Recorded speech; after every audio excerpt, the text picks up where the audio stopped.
বেশি বেশি ওই যে এই হাতটা মিল করে না, পায়ের তো সাইডটা পাইছি এটি।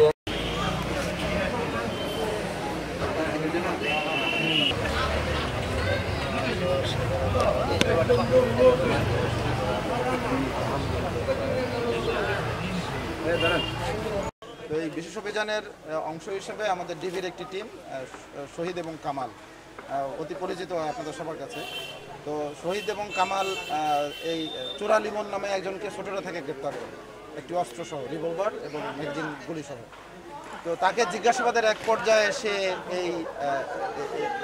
এই হত্যাকাণ্ডের কথা স্বীকার করে যে তারা 7 জন মিলে প্রথমে নেশা করেছে, নেশা করার পরে তারপরে তাকে পায়ে গুলি করেছে।